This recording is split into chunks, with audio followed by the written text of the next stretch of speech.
आज मैं आपके समक्ष आपके सामने प्रस्तुत करने वाली हूँ गीता का अध्याय नंबर 6 जो कि आत्म संयम योग है।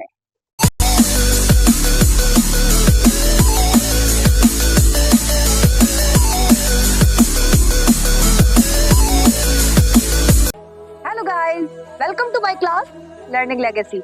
लर्निंग लेगेसी क्लास में आप सभी का स्वागत है। तो बच्चों, कैसे हो आप? आशा करती हूँ आप हमेशा की तरह स्वस्थ, मस्त और व्यस्त होंगे।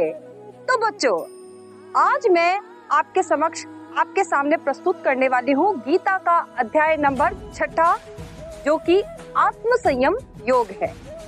तो बने रहिए मेरे साथ लर्निंग लेगेसी और सुनते रहिए गीता का अध्याय नंबर 6। तो बच्चों, गीता के अध्याय नंबर 6 में श्री कृष्ण भगवान अर्जुन को क्या सिखाते हैं?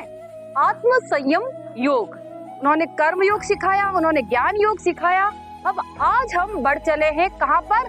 6 अध्याय पर आज हम आ चुके हैं, जिसमें श्री कृष्ण भगवान अर्जुन को क्या सिखा रहे हैं? आत्म संयम योग।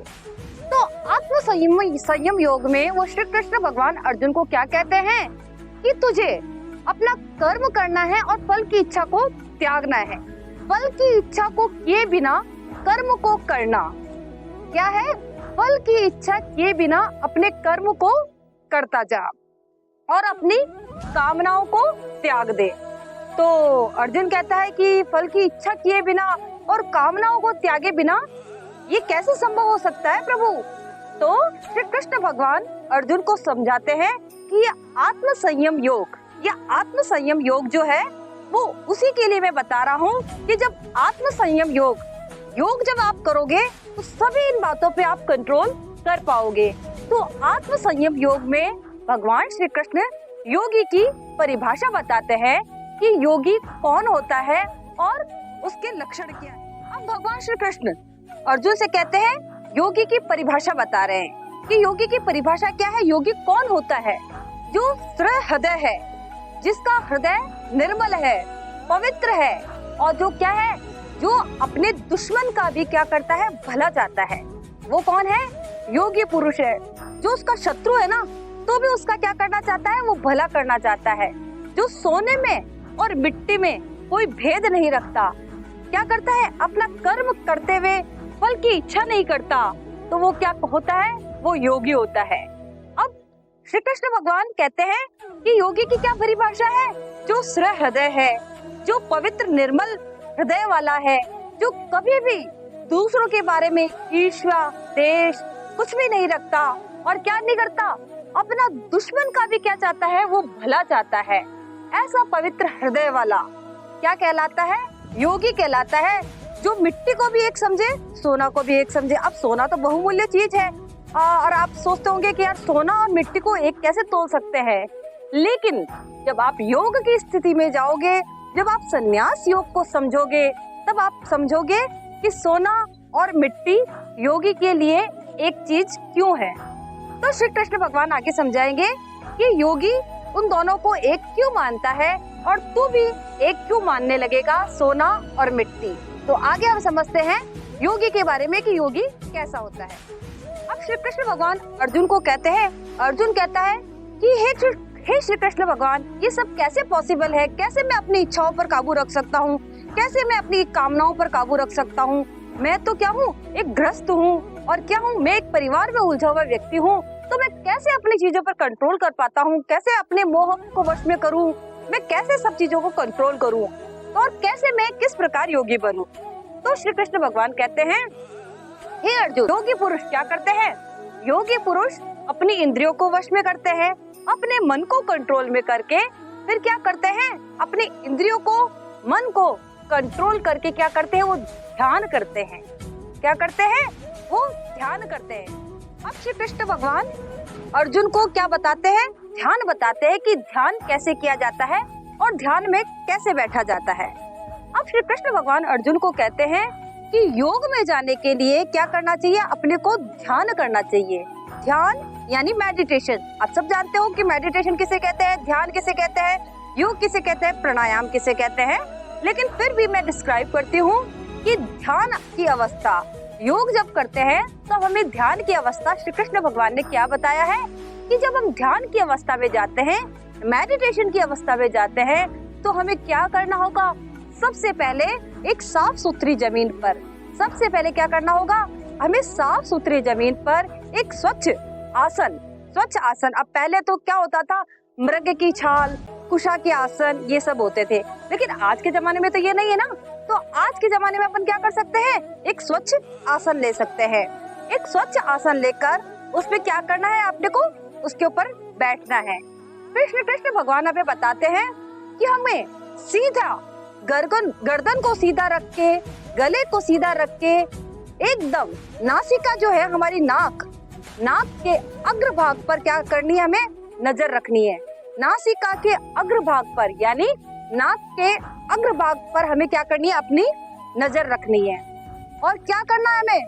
बिल्कुल दुनिया की जो सारी चिंताएं हैं उनको त्याग कर सिर्फ अपना ध्यान किस में केंद्रित करना है? परमात्मा में केंद्रित करना है। थोड़ी देर के लिए आपको दुनिया की जो सारी चिंताएं हैं, सारी बातें हैं, सबको भूलकर उस परमपिता परमात्मा के बारे में सोचना है और इस आत्मा को परमात्मा के बारे में क्या करना है? चिंतन करवाना है। आपको जो पूरा ध्यान है ना, पूरा ध्यान एकाग्र करके क्या करना है? सिर्फ ईश्वर के बारे में चिंतन करना है, भगवान के बारे में चिंतन करना है। सारी जो दुनिया है, पूरी दुनिया के बारे में कुछ भी नहीं सोच कर के मैं इस दुनिया का हिस्सा हूँ ही नहीं, उस दुनिया के बारे में नहीं सोचकर सिर्फ अपना विश्लेषण करना है। अपने खुद के बारे में सोचकर क्या करना है? ध्यान करना है, मेडिटेशन करना है, एकाग्रचित होना है। और एकाग्रचित होकर क्या करना है? उस परम पिता परमेश्वर का ध्यान करना है। तो ये क्या है? ये ध्यान की अवस्था है। ये ध्यान की अवस्था श्री कृष्ण भगवान ने अर्जुन को बताई। अब श्री कृष्ण भगवान कहते हैं ये ध्यान है, ये योग है, ये भी किसके द्वारा होते हैं?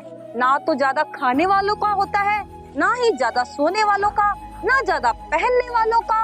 ये ध्यान और ये योग, ये सब सारी क्रियाएं कौन कर सकता है? जो अनुशासन में रहे, जो अपनी इंद्रियों को संयम में रखे, जो अपने मन को कंट्रोल में करे। ये ध्यान, ये योग, ये सब बातें किसके लिए है? जो अपनी इंद्रियों को वश में करता है, जो अपने मन को वश में करता है।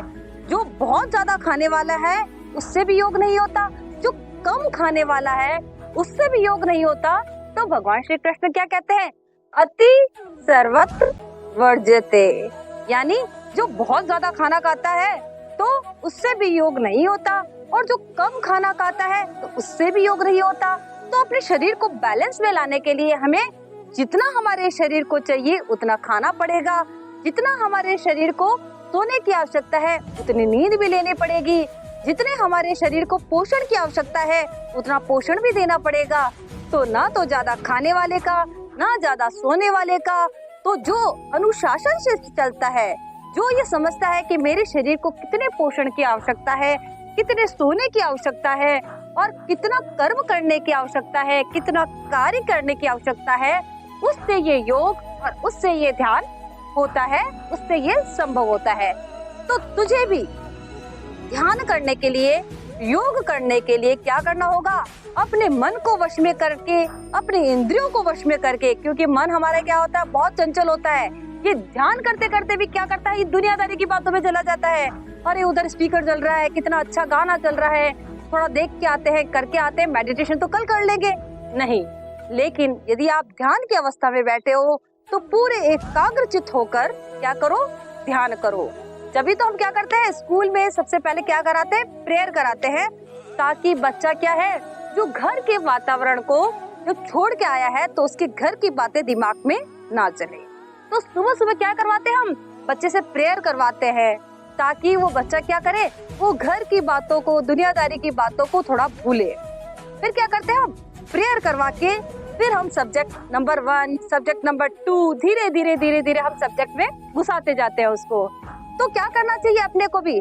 जब हम घर गृहस्थी में आ जाते हैं तो हमें ध्यान जब करते हैं ना, तो थोड़ी देर के लिए हम घर के सारे काम से निवृत्त होकर, या सबसे पहले हम जब ध्यान करते हैं तो उस समय हमें घर की बातों पर और जो घर गृहस्थी की बातें हैं उन पर ध्यान नहीं देकर क्या करना चाहिए? 2 मिनट 5 मिनट जब आप ध्यान में जाते हो तो पूरा ध्यान एकाग्रचित करके क्या करना चाहिए, हमें ईश्वर का स्मरण करना चाहिए। तो ध्यान की अवस्था में जाने के लिए, योग की अवस्था में जाने के लिए हमें क्या करना होगा, अनुशासन में रहना होगा, मन को केंद्रित करना होगा, इंद्रियों को वश में करना होगा। तभी आप ध्यान की अवस्था में जा सकते हो, आप योग की अवस्था में जा सकते हो। और जब तू ध्यान कर लेगा, जब तू योग कर लेगा, तब क्या होगा, तू विवेकपूर्ण निर्णय ले पाएगा।